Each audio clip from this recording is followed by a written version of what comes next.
Hello बच्चों, hi everyone. तो चलिए बच्चों, न्यूटन्स लॉज ऑफ मोशन के नए लेक्चर की बात करते हैं, नए टॉपिक की हम बातचीत का चालू करते हैं। तो देखिए, अभी तक हम बातचीत कर रहे थे बेटा सूडो फोर्स के बारे में। मैंने आपको बताया था कि कॉन्सेप्ट ऑफ सूडो फोर्स क्या है, एग्जैक्टली सूडो फोर्स का मतलब क्या है, कौन से फ्रेम में अप्लाई होता है, इसका मैग्नीट्यूड कितना है और कैसी प्रॉब्लम्स हमारी फ्रेम हो सकती हैं, लिफ्ट प्रॉब्लम, ट्रक प्रॉब्लम या जनरल प्रॉब्लम, कैसी कैसी प्रॉब्लम्स हम बना सकते हैं, ये सारी बातचीत अभी तक हमने की थी। तो अभी तक जो हमारा डिस्कशन हो रहा था वो कंप्लीटली हम सूडो फोर्स पे कर रहे थे। क्लियर? तो अगर मैं समराइज करूं बेटा एनएलएम को, तो मैंने आपको 4 टाइप्स के फोर्स बता दिए हैं। Gravitational force mg, normal force जो कि बिकॉज ऑफ कॉन्टैक्ट अप्लाई हो रहा है, थर्ड टेंशन जो कि स्ट्रिंग में अप्लाई होता है, फोर्थ सूडो फोर्स जो कि नॉन इनर्शियल फ्रेम में अप्लाई हो रहा है। तो सूडो फोर्स से रिलेटेड भी हमारा डिस्कशन कंप्लीट हो गया था। Now will start new force that is called spring force. अब बात करते हैं बेटा स्प्रिंग के बारे में कि स्प्रिंग का कॉन्सेप्ट क्या है, और स्प्रिंग को भी आप अच्छे से समझ लेना, काफ़ी इंपॉर्टेंट कॉन्सेप्ट है। आपका इस चैप्टर में भी क्वेश्चन बनाएगा, वर्क पर एनर्जी में बनाएगा। इसके बाद एक चैप्टर पढ़ाऊंगा मैं आपको सिंपल हार्मोनिक मोशन, वहाँ स्प्रिंग के क्वेश्चंस बनेंगे। और जनरली हम 12th में भी स्प्रिंग के क्वेश्चंस बनाते हैं, चार्ज वगैरह को मूव करा के। और उन सारे कॉन्सेप्ट में, इन सारे चैप्टर में जो स्प्रिंग के क्वेश्चंस हैं, उनमें स्प्रिंग का बेसिक तो यूज में आता ही है, जो हमारा एनएलएम में कवर होता है। तो अगर मैं उस दृष्टि से बोलूं या मैं उस तरीके से बताऊं, तो स्प्रिंग जो है आपका काफ़ी सारे चैप्टर में काम आने वाला है, और उसका बेसिक आज मैं आपको बताने वाला हूं कि एक्चुअल में स्प्रिंग का बेसिक क्या है, कॉन्सेप्ट क्या है, वो आपको समझ लेना है, जो काफ़ी इंपॉर्टेंट है। फिर हम बात करेंगे कैसे क्वेश्चंस स्प्रिंग से एनएलएम में फ्रेम होते हैं, किस किस टाइप की प्रॉब्लम्स हमारी आ सकती हैं, फिर हम इसके बारे में बातचीत करेंगे। तो देखो बच्चों, अगर मैं बात करूं स्प्रिंग की, तो ये बात तो बड़ी सिंपल सी है कि आपने पढ़ रखा है कि सर लेट्स से ये कोई भी एक स्प्रिंग है, लेट्स से ये अपने पास कोई भी एक स्प्रिंग है। क्लियर? देखो बच्चों, हम जितनी भी कैलकुलेशन एनएलएम में कर रहे होते हैं, और जब मैं पुली की बात करता हूँ, जब मैं स्ट्रिंग की बात करता हूँ, जब मैं रोप की बात करूँ, और जब मैं स्प्रिंग की बात करूँ, सो हेयर वी कंसीडर कि जो स्प्रिंग है वो मासलेस है। हम एक कॉन्सेप्ट यहाँ पे क्या लेके चलते हैं बेटा, मासलेस स्प्रिंग कॉन्सेप्ट, कि जो स्प्रिंग है उसका मास नेग्लिजिबल है, that's why we are saying it is massless. इसका खुद का अपना कोई भी मास नहीं है। ये हमारी कंसिडरेशन है जो हम जनरली एनएलएम में बातचीत करते हैं। मास वाली स्प्रिंग आपके सिलेबस में नहीं है, ना नीट में है, ना जेई में है, तो इसलिए आपको उनके एक्सपेक्ट से सोचना भी नहीं है कि सर अगर मास हो तो क्या करना है। क्लियर? तो आपको बेटा ये कोई भी स्प्रिंग दी हुई है जो कैसी होगी, अपनी मासलेस। तो बस अब हमें स्प्रिंग के फिनोमिना के बारे में सोचना है। जैसे मैं बोल देता हूँ बेटा ये कोई भी स्प्रिंग है, इसका अपना खुद का तो कोई भी मास नहीं है। क्लियर? तो अभी ये नॉर्मली मैंने वर्टिकली हैंग किया हुआ है, जब इसका कोई मास नहीं है तो इस पर कोई ग्रेविटेशनल फोर्स नहीं है, डेट मीन इसको कोई नीचे खींचने वाला नहीं है। ओवरऑल आई कैन से कि अगर मैंने ओनली स्प्रिंग को हैंग किया है तो स्प्रिंग अपनी नेचुरल लेंथ में है। आई कैन से कि right now in this position spring is in natural length. तो एल नोट क्या हो गई बेटा, natural length of spring, that is a natural length of spring, कि अभी जो स्प्रिंग है वो अपनी नेचुरल लेंथ में है। आ रही बात समझ में? अब क्या करते हैं अपन कि ये जो स्प्रिंग है इससे मैं बेटा एक मास को अटैच कर देता हूं। मैंने क्या किया, ये स्प्रिंग थी, अब यहां पर मैंने क्या किया, एक मास को अटैच कर दिया, एम मास को। जैसे मैंने स्प्रिंग के एक एंड पर एम मास लगाया, तो अब सोच के देखते हैं क्या होगा। तो अल्टीमेटली इसका मास है, तो आपने पढ़ रखा है इस पर डाउनवर्ड डायरेक्शन में एक फोर्स लगेगा mg। इस पर डाउनवर्ड डायरेक्शन में क्या होगा बेटा, एक फोर्स लगेगा, और कौन सा फोर्स लगेगा, ग्रेविटेशनल फोर्स। और क्यों लगेगा, बिकॉज ऑफ इट्स मास। ठीक है, कि इसका अपना खुद का मास है, इसके कारण यहाँ अप्लाई होगा, कितना होगा mg। ये mg की क्या करेगा, इस ब्लॉक को नीचे की तरफ पुल करेगा, that mean it is pulling the block downward. और अगर ये पुल ब्लॉक को नीचे की तरफ पुल कर रहा है, डेट मीन्स आई कैन से ये स्प्रिंग को स्ट्रेच करने का ट्राई कर रहा है। भाई ब्लॉक किससे जुड़ा हुआ है, स्प्रिंग से।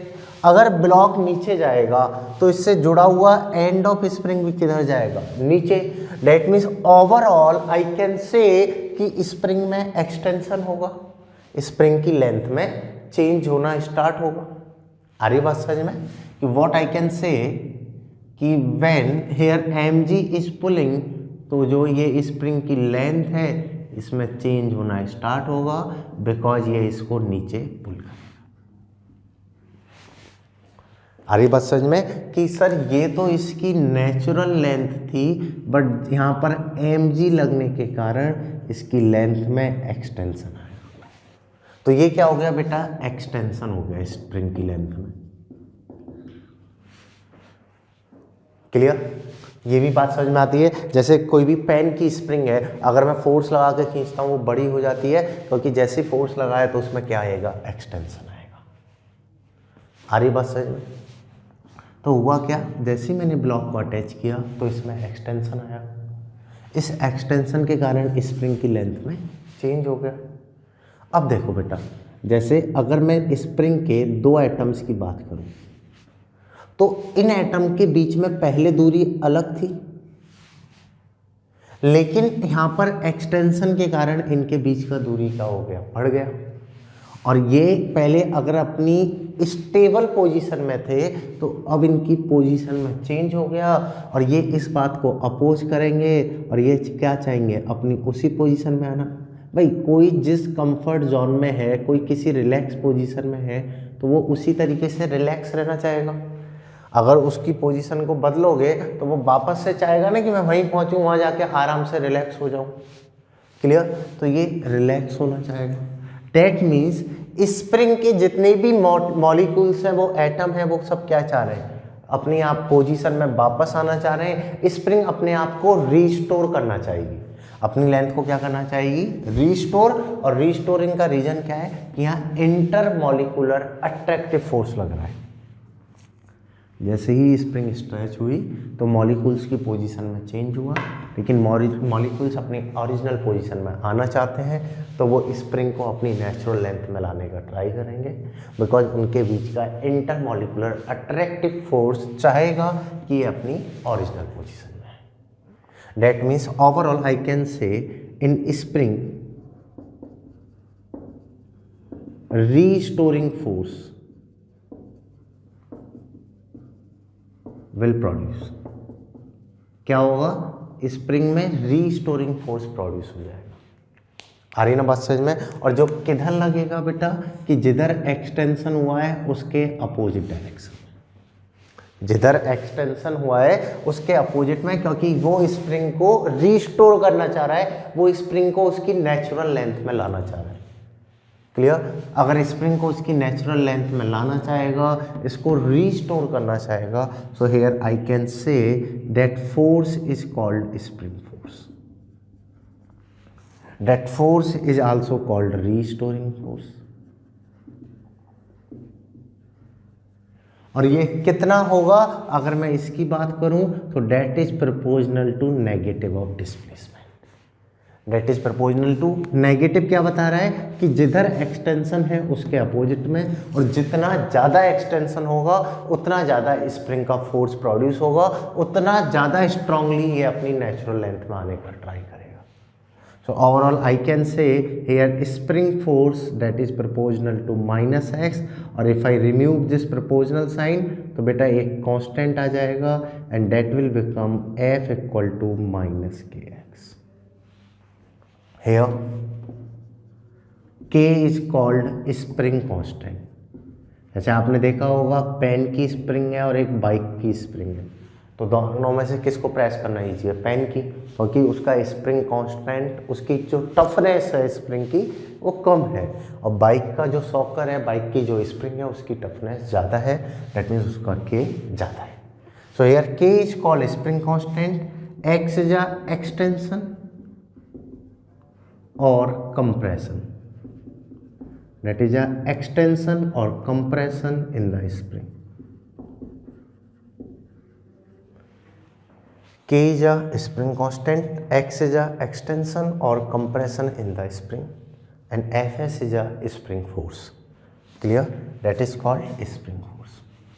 So क्या हुआ बेटा कि जैसे ही मैंने स्प्रिंग पे ब्लॉक लगाया है, otherwise I can say this concept और you can define, let's say that is a spring. Clear? And here I am applying F force. So ultimately ये क्या होता है बेटा, स्ट्रेच हो जाता है.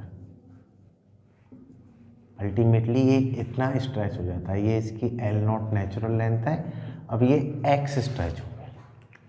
So here you can write that force is proportional to of negative of displacement, spring force. And अगर if I remove this proportional sign, तो force is a minus K. Minus बता रहा है कि जो स्प्रिंग फोर्स है, जो restoring force है, वो डिस्प्लेसमेंट के अपोजिट डायरेक्शन में होगा. और कितना होगा बेटा, minus k x. If spring is in horizontal और in vertical, it doesn't matter.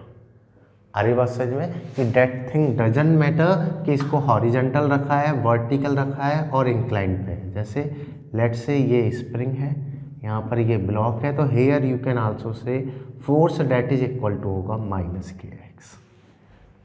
Clear? तो स्प्रिंग फोर्स एक न्यू फोर्स, हमारा फिफ्थ टाइप ऑफ फोर्स है बेटा. नेक्स्ट हेडिंग जो है, यहाँ पर क्या हुआ कि जैसे ही मैंने स्प्रिंग को स्ट्रेच किया, मैंने एक्सटेंड किया और कंप्रेस किया, दोनों ही केस में स्प्रिंग में रिस्टोरिंग फोर्स प्रोड्यूस होगा, that is proportional to opposite direction of displacement. Clear? Here you can write spring force which is equal to minus k. और इस पर हमारी बनने वाली प्रॉब्लम्स काफ़ी अच्छी प्रॉब्लम्स होती हैं. तो फिर मैं आपको बताऊंगा आगे न्यूमेरिकल्स कि कैसे न्यूमेरिकल्स हमारे यहाँ पर बन सकते हैं. First you copy this result. What the meaning of spring force, कैसे क्वेश्चंस हमारे बनते हैं, फिर हम इसके बारे में बातचीत करेंगे. लिख लो बच्चों.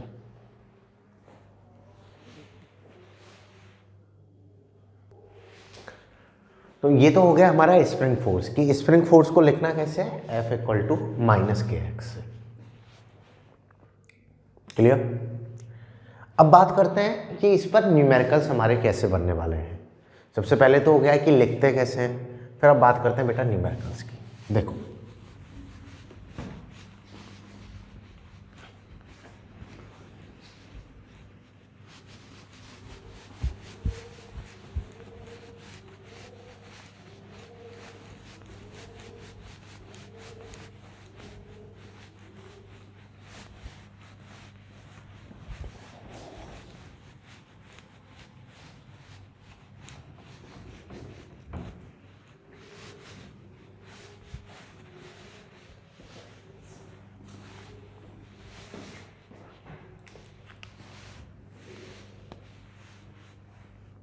देखो बच्चों, जैसे सिंपल एग्जांपल से हम स्टार्ट करते हैं.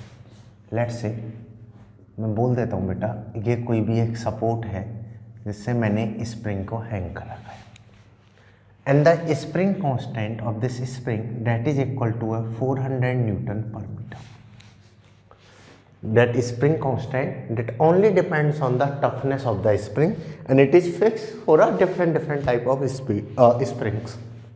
कहने का मतलब क्या है, हर स्प्रिंग के लिए इसकी वैल्यू फिक्स होती है जो आपको गिवन होगी.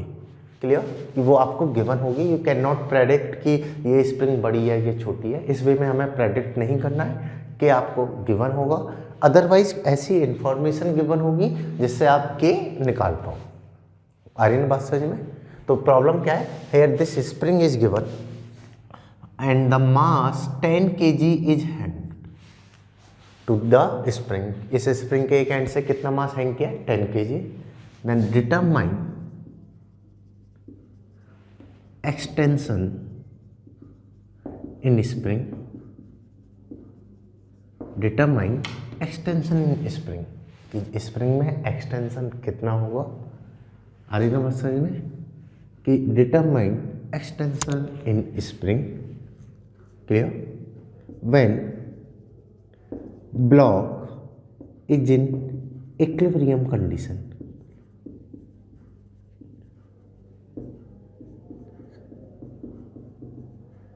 कहने का मतलब क्या है कि जब ये ब्लॉक इक्विलिब्रियम पोजीशन पर है तो इस स्प्रिंग में एक्सटेंशन कितना होगा ये आपको बताना है। आ रही बात समझ में कि आपसे क्या पूछा है कि जब ये इक्विलिब्रियम पोजीशन पर है तो एक्सटेंशन कितना होगा ये हमें बताना है। तो देखो बच्चों किस तरीके से इसको लिखा जाएगा, किस तरीके से किया जाएगा सॉल्व। जैसे समझ लो एक आध मैं करा देता हूँ प्रॉब्लम जिससे आपका कॉन्सेप्ट क्लियर हो जाए, उसके बाद फिर आप वर्कशीट में अटेम्प्ट करना। क्लियर? जैसे ये बेटा फ्रेम ऑफ रेफरेंस है, इनिशियली स्प्रिंग अपनी नेचुरल लेंथ में थी। इनिशियली स्प्रिंग क्या थी? अपनी नेचुरल लेंथ में थी। जैसे ही मैंने ब्लॉक को अटैच किया तो ब्लॉक पर नीचे फोर्स अप्लाई हुआ mg, और ये mg इस स्प्रिंग ब्लॉक को नीचे पुल करेगा और ब्लॉक किससे अटैच है? स्प्रिंग से। तो अल्टीमेटली स्प्रिंग भी स्ट्रेच होगी, ठीक है, और स्प्रिंग भी नीचे आने लगेगी। अब जैसे ही स्प्रिंग स्ट्रेच होने लगेगी तो स्प्रिंग पर अपवर्ड डायरेक्शन में रीस्टोरिंग फोर्स प्रोड्यूस होगा जो ट्राई करेगा स्प्रिंग को उसकी नेचुरल लेंथ में लाने का।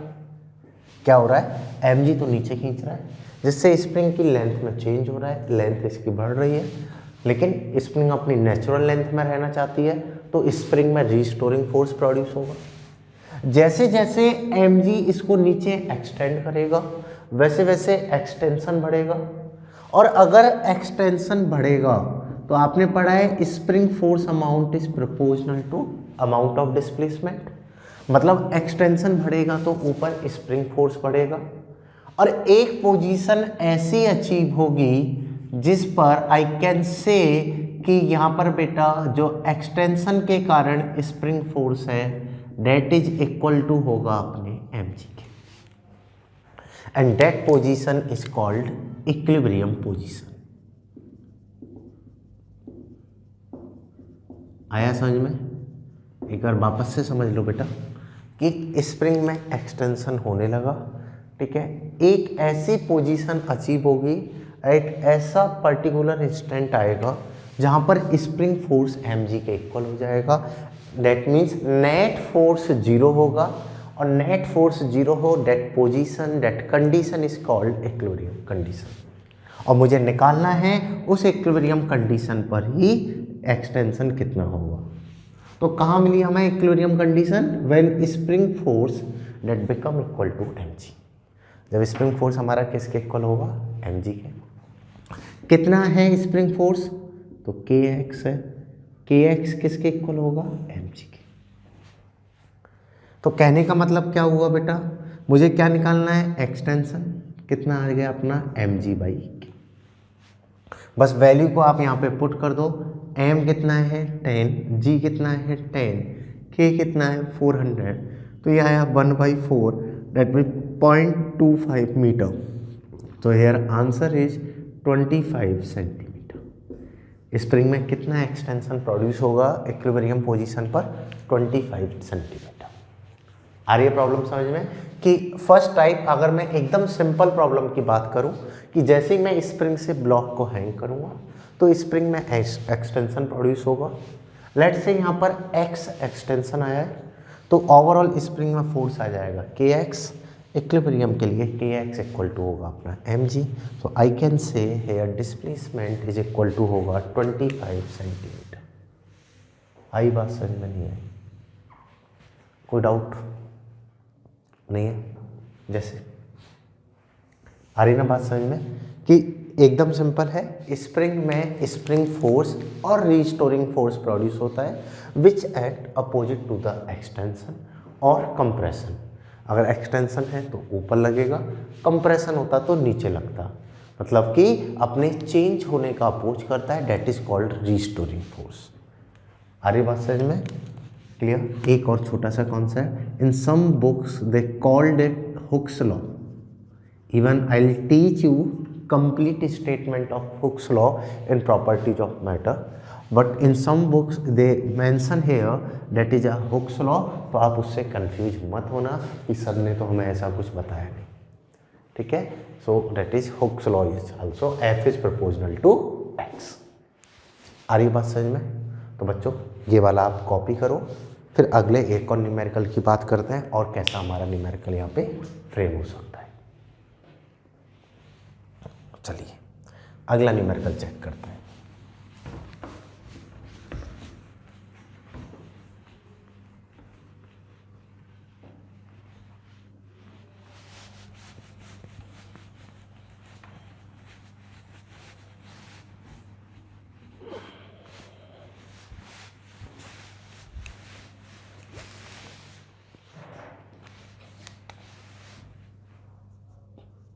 देखो लेट्स से अब मैं स्प्रिंग को थोड़ा सा उल्टा कर देता हूँ। ये सपोर्ट है और ये अपनी स्प्रिंग है and the spring constant of this spring that is 100 newton per metre. Newton per metre क्यों लिख रहे हैं? Because you already know that F equal to k x. तो K इक्वल टू अगर मैं लिखूँगा तो that is F upon x. F की होगी न्यूटन, डिस्प्लेसमेंट का होगा metre.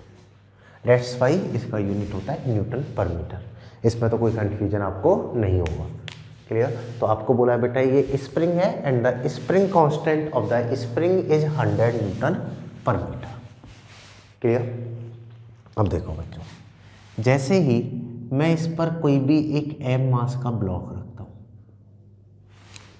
as I place m mass block on the top of the spring, then spring compress up to 0.4 metre. Clear? कि जैसे ही ब्लॉक को रखा, so to achieve equilibrium position,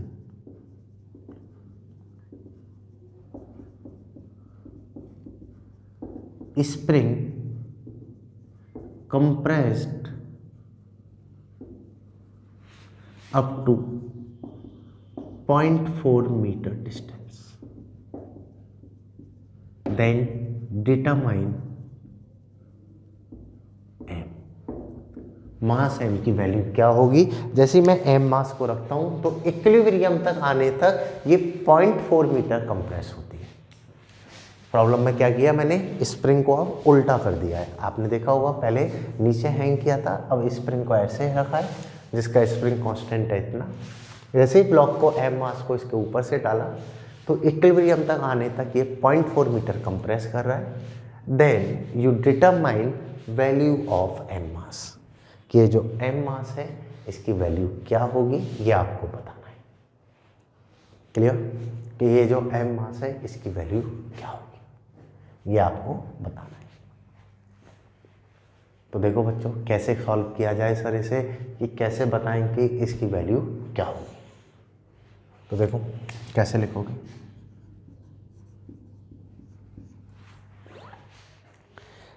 आप सोच के देखो बेटा, ये जो प्रॉब्लम है ये सेम प्रॉब्लम है जो अभी मैंने आपको लास्ट प्रॉब्लम कराई थी।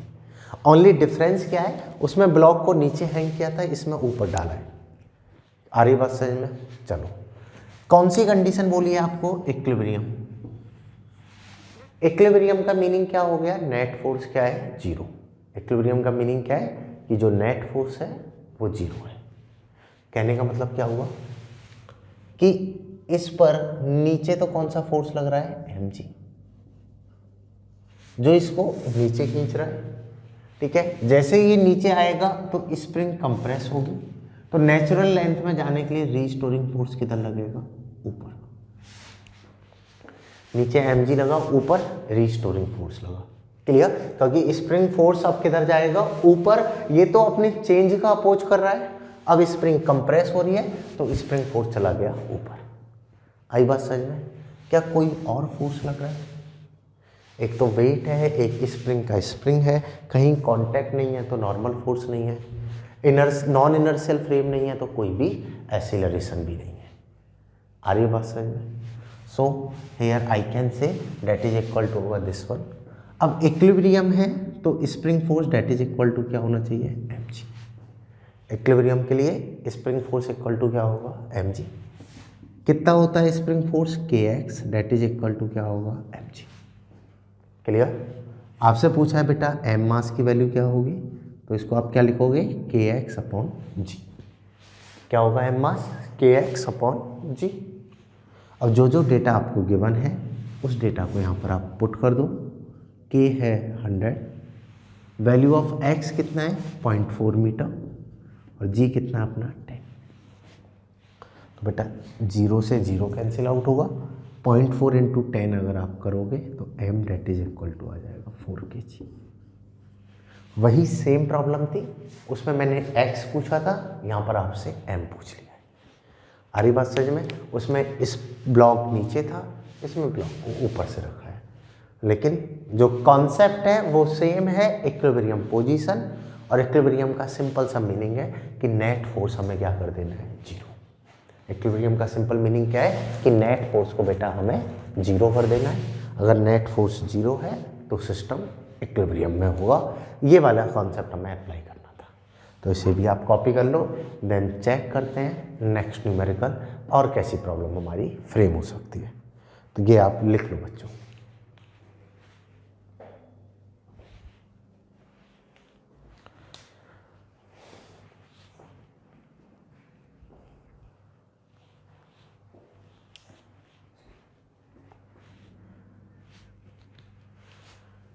चलिए अगली न्यूमेरिकल पे आते हैं। जैसे अभी मैं बोल रहा था ना नॉन इनर्शियल फ्रेम, तो अब मैं सूडो फोर्स भी लगा देता हूँ। सूडो फोर्स लगाएंगे तो क्या होगा, तो देखो लेट्स से ये कोई भी बेटा स्प्रिंग है और ये कोई भी ब्लॉक है, इसका मास है m। ये स्प्रिंग है और ये ब्लॉक है जिसका मास है m। Clear? Now this system, अब मैं क्या बोल रहा हूँ, now this system is placed in a box.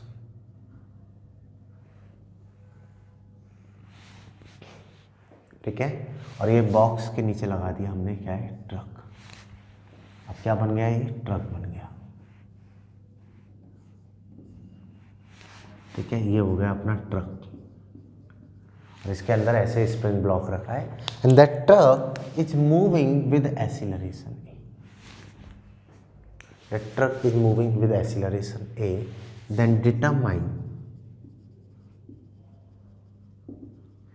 Extension in spring, कि जो ये स्प्रिंग है इसमें एक्सटेंशन कितना होगा ये आपको बताना है। And here truck is moving with acceleration a, और इसको बेटा मैंने कैसे रखा है, हॉरिजॉन्टल। आ रही है बात समझ में? तो इस वाले केस में अब आपको बताना है क्या होने वाला है। तो वीडियो को पॉज करो, सॉल्व करना स्टार्ट करो। मैंने आपको सूडो फोर्स कॉन्सेप्ट बताया है, कब लगता है, कैसे लगता है, कितने अमाउंट का लगता है।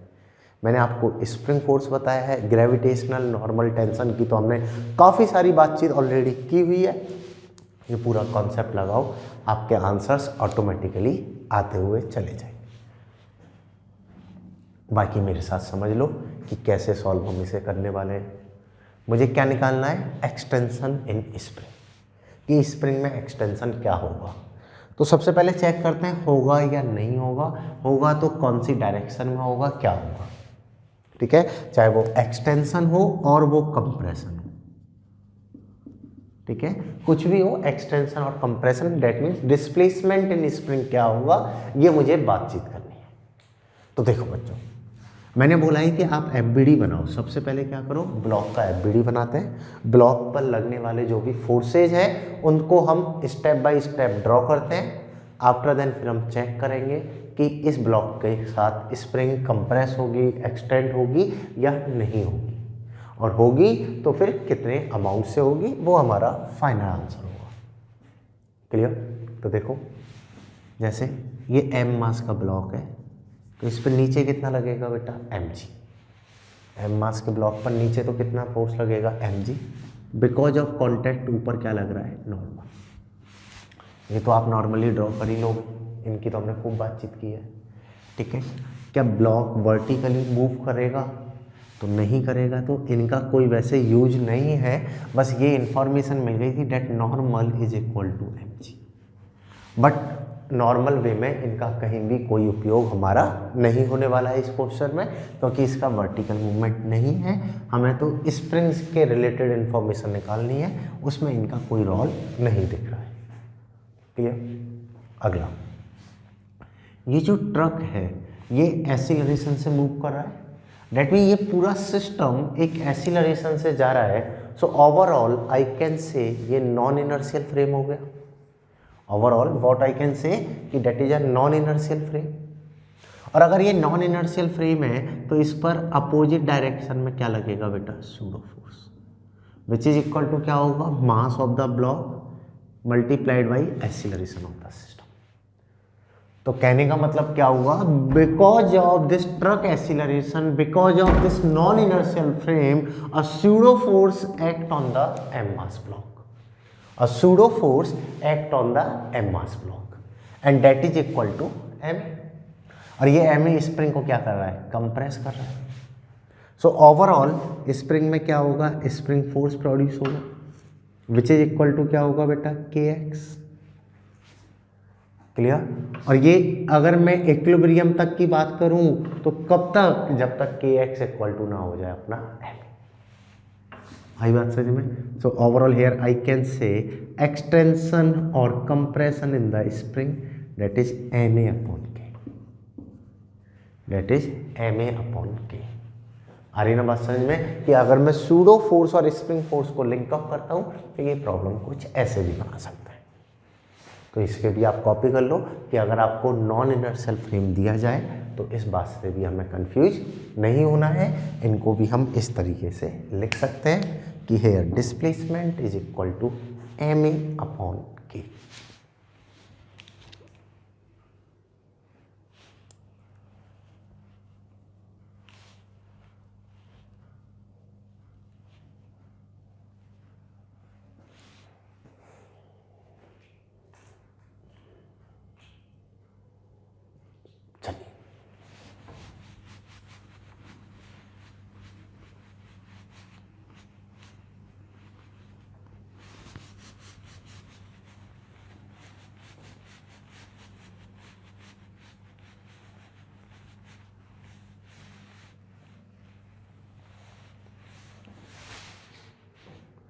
आ रही है बात समझ में। तो ये हो गया सूडो फोर्स पर और ये हो गया हमारे स्प्रिंग पर प्रॉब्लम।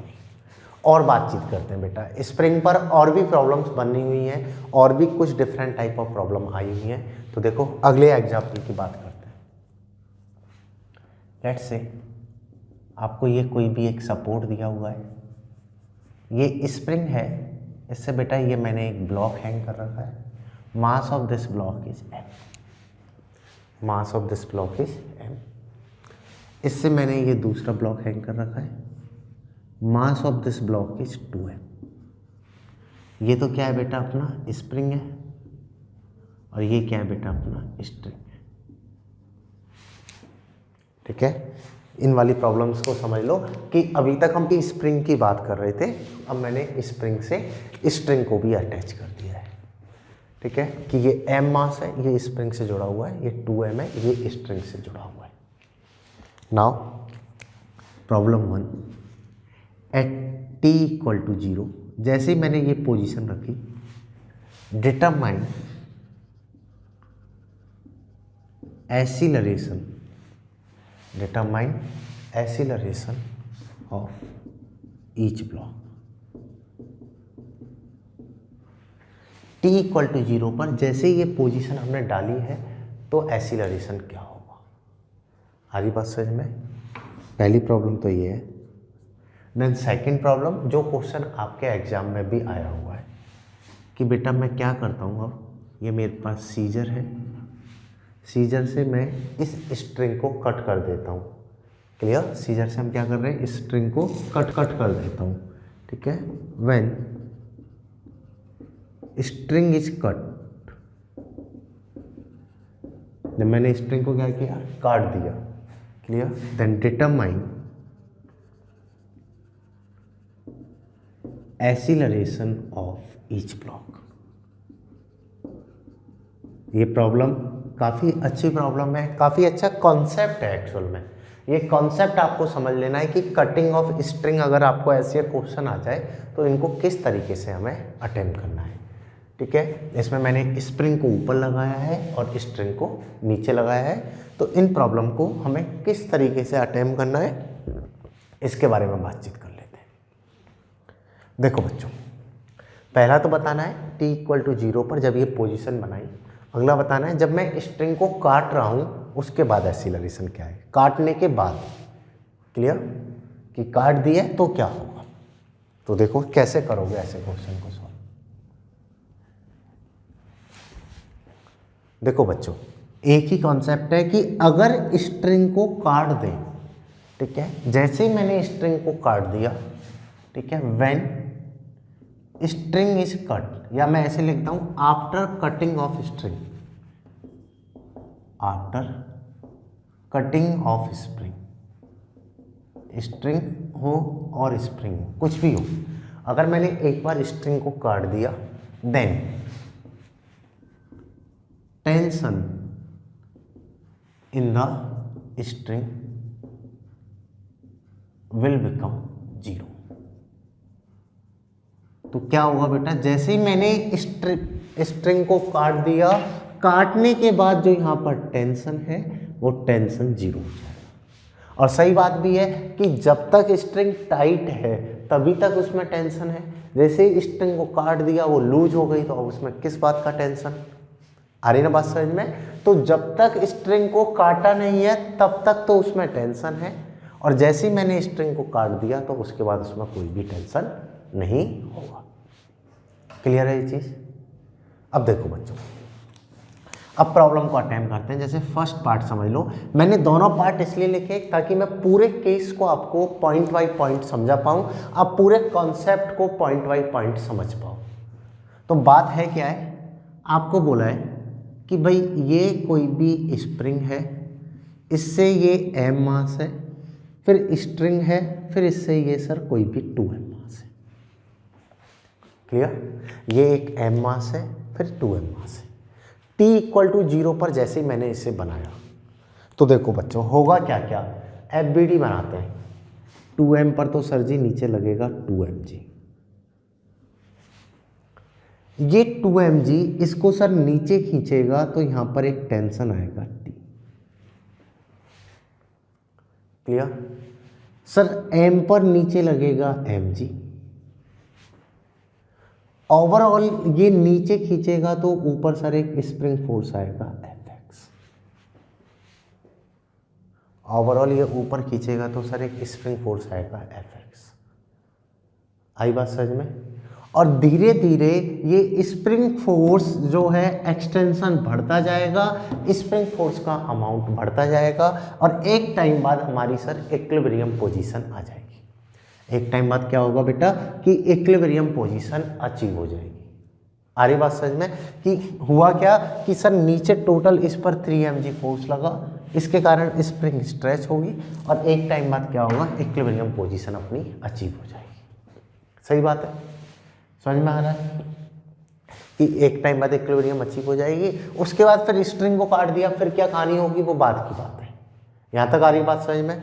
अब देखो बच्चों, अगर ये ब्लॉक फिक्स होता, ये जो m है ये फिक्स होता, तो ये 2m भी अपना फिक्स रहता। अगर मैं इसको फिक्स कर दूं तो 2m क्या रहता, फिक्स। इसका एक्सीलरेशन क्या होता, 0, ये मूव नहीं करता। पहली जो NLM में प्रॉब्लम कराई थी, बट एक्चुअल में ये 2m इस m से कनेक्टेड है और m स्प्रिंग से कनेक्टेड है। ये स्प्रिंग को नीचे खींचेगा तो ये एक एक्सीलरेशन से नीचे जाएगा, और जितने से ये नीचे जाएगा उतने से ये भी नीचे जाएगा, क्योंकि स्ट्रिंग तो अपनी कैसी रहेगी, टाइट। तो ओवरऑल जितने से ये फ्री होगी उतने से ये नीचे भेजेगी इसको। तो ये दोनों सेम एक्सीलरेशन से t इक्वल टू 0 पर नीचे जाएंगे। जैसे मैंने इनको अटैच किया तो सेम एक्सीलरेशन से ये नीचे जा रहे होंगे। अब कितने से जा रहे होंगे, तो देखो अगर मैं बात करूं बेटा इस m को FBD बनाता हूं, तो एक तो नीचे क्या लग रहा है mg, एक नीचे क्या लग रहा है t। ऊपर स्प्रिंग फोर्स है जो कि t इक्वल टू 0 पर, जो कि t इक्वल टू 0 पर कितना है, 0, क्योंकि अभी कोई एक्सटेंशन नहीं है। मैंने t इक्वल टू 0 पर पूछा है, अभी कोई एक्सटेंशन नहीं है, तो कितना है, 0। और अगर मैं 2m का FBD बनाता हूं तो नीचे कितना लग रहा है बेटा आपका 2mg, और ऊपर क्या है t, ये a से नीचे जा रहा है। इसके कारण तो कोई मूवमेंट है नहीं, तो t इक्वल टू क्या आ गया, 2mg। So overall I can say कि बेटा इसको आप ऐसे भी समझ सकते हो कि ये स्प्रिंग है और इससे ये बेटा मैंने 3 mg मास को अटैच कर रखा है, ये 3 mg नीचे फोर्स लगा रहा है, ऊपर स्प्रिंग फोर्स है जो 0 है, तो ये ए एक्सीलरेशन से नीचे जाएगा। So you can write F equal to ma। कितना फोर्स लग रहा है sir? 3 mg, that is equal to ma, तो A इक्वल टू आएगा 3g। That means T equal to 0 पर ये पूरा सिस्टम 3g एक्सीलरेशन से नीचे जाएगा। आ रही बात समझ में कि ये T कितना हो गया 2 mg, तो नीचे लगा 3 mg, ये 0 था तो 3 mg इक्वल टू ma, तो ये 3g एक्सीलरेशन से T इक्वल टू 0 पर नीचे जाएगा। ये तो पहला क्वेश्चन है आपका, वापस से समझ लो, मैं फिर से रिपीट कर रहा हूँ। 2m और T अगर ये फिक्स होता तो मूव नहीं करता, लेकिन ये m से अटैच है, m स्प्रिंग से है, स्प्रिंग स्ट्रेच हो सकती है, डेट मीन्स मूवमेंट हो सकता है। और T इक्वल टू 0 पर अगर पूछा है तो T इक्वल टू 0 पर स्प्रिंग में कोई स्ट्रेच नहीं है, तो स्प्रिंग फोर्स है 0, स्प्रिंग फोर्स 0, नीचे लगा 3 mg, तो ओवरऑल ये जाएगा 3g से, और ये जितने से जाएगा उतने से ही अपना 2m भी मूव करेगा, तो 2m भी नीचे जाने लगेगा बेटा अपना 3g से। आई बात समझ में नहीं आई? तो T इक्वल टू 0 पर तो दोनों का जो एक्सीलरेशन होगा विच इज इक्वल टू होने वाला है आपका 3g। T इक्वल टू 0 पर तो क्या होने वाला है 3g। तो पहले आप ये वाला कॉन्सेप्ट कॉपी करो, देन इसका सेकेंड वर्जन की बात करते हैं। स्ट्रिंग को काटने के बाद क्या होगा? स्ट्रिंग को जैसे ही काट दिया तो एक्सीलरेशन क्या होगा? ये काफ़ी अच्छा क्वेश्चन है, यहाँ पर काफ़ी स्टूडेंट्स गलती भी कर देते हैं। फिर आपको इसको समझना है अच्छे से, पहले ये लिख लो। T इक्वल टू 0 तक की तो कहानी हो गई, चलो अगली कहानी की बात करते हैं।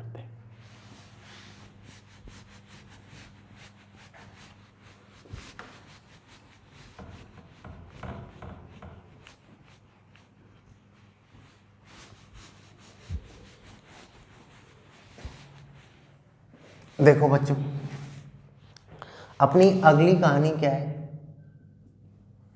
तो आपको बोला सर ये स्प्रिंग थी, ये m मास था, ये 2m था, ओवरऑल इस पे नीचे लग रहा था सर 2 mg,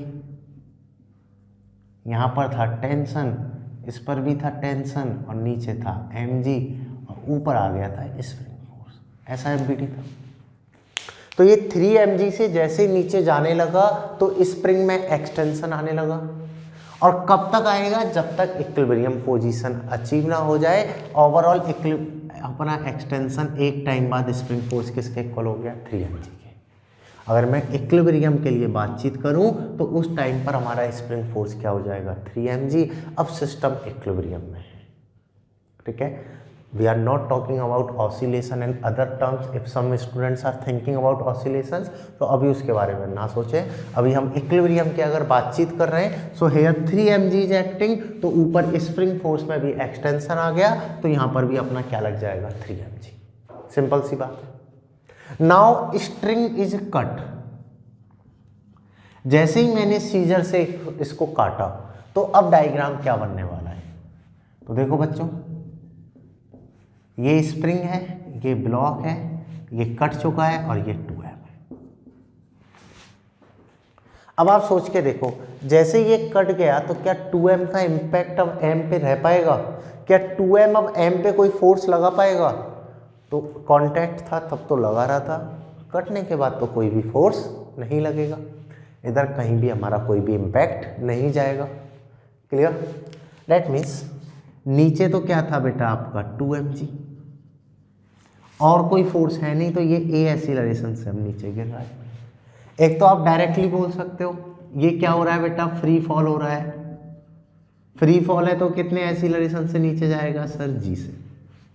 भाई कट गया तो अब फ्री फॉल हो रहा है, फ्रीली गिर रहा है, तो फ्री फॉल है तो कितने से आएगा? जी से। इधर से देख लो यार, कौन खींच रहा है? 2 mg, that is equal to ma। मास कितना है इसका? 2m, 2 से 2 गया, a इक्वल टू तो आ गया जी। आ रही है बात समझ में? काफ़ी सारे बच्चे यहाँ गलती कर देते हैं। तो बेटा ये जो 2m मास का ब्लॉक है ये तो जाएगा जी से, काफ़ी बच्चे इसको एम ही लिख देते हैं, भाई इसका मास 2m है तो 2m ही लिखोगे, 3m होता तो 3m लिखते, m डैश होता तो m डैश लिखते। क्लियर। तो ये वाला जो ब्लॉक है ये तो हमारा कितने से नीचे जाएगा, g से, ये तो फ्री फॉल होगा। आई बात समझ में स्ट्रिंग काटने के बाद? सर ये तो समझ में आ गया, अब बात बताओ इसकी क्या होगी, हम तो इसकी जानने का वेट कर रहे हैं जब से, ये तो हमें भी समझ में आ गया था। तो देखो बच्चों इसका एफबीडी बनाओ, इस पे नीचे क्या है mg और ऊपर क्या था spring force, just after cutting the spring, just after cutting the spring ऊपर था स्प्रिंग फोर्स जो कि था 3mg और ये कितना है mg। तो अब स्प्रिंग फोर्स डोमिनेटिंग हो गया तो ये ब्लॉक को एकदम ऊपर खींचेगा, तो ब्लॉक ए एक्सीलरेशन से ऊपर जाएगा। तो अगर आप यहाँ इक्वेशन लिखोगे net force 3mg minus mg that is equal to ma, तो आएगा बेटा आपका 2mg which is equal to ma, that means acceleration equal to आएगा 2g। So after cutting the spring, this block will move with acceleration 2g and this block will move with acceleration g and that is very much conceptual problem। आ रही है spring की कहानी समझ में? ठीक है, basic problem भी मैंने बताई, यहाँ पर कटिंग वाली बातचीत हो गई कि अगर ऐसे काट दे तो भी आपको कंफ्यूज नहीं होना है, इन प्रॉब्लम को इस तरीके से हम अटेम्प्ट करते हैं। ठीक है, और ये कंप्लीट आपका एनएलएम कॉन्सेप्ट है जो 5 फोर्सेस की बात कर रहा होता है, ग्रेविटी, नॉर्मल, टेंशन, स्प्रिंग और सूडो। और मैंने 5 से रिलेटेड आपको प्रॉब्लम्स बताई है और सॉल्व करने का एक ही तरीका है एफबीडी, फ्री बॉडी डायग्राम। क्या बोलता है? Draw diagram, draw force, split force into horizontal and vertical, analyse the system, if it is in equilibrium तो नेट फोर्स 0 कर दो, इक्विलिब्रियम में नहीं है तो नेट फोर्स को m में लिख दो। बस इतनी सा कॉन्सेप्ट, इतनी सी कहानी आपको अप्लाई करनी है, आपके आंसर्स आते हुए चले जाएंगे। तो बच्चों now start solving your worksheet, questions attempt करो, चेक करो, कहीं स्टिल कोई भी क्वेरी आए तो you can ask on your Telegram group. Clear? तो ये पूरा कॉन्सेप्ट आप कॉपी कर लो। तो now thank you for watching this video, I will continue next chapter friction in next lecture. आ रही है बात समझ में? चलिए तो बात करेंगे अब अगले वीडियो में अगले चैप्टर की। Thank you.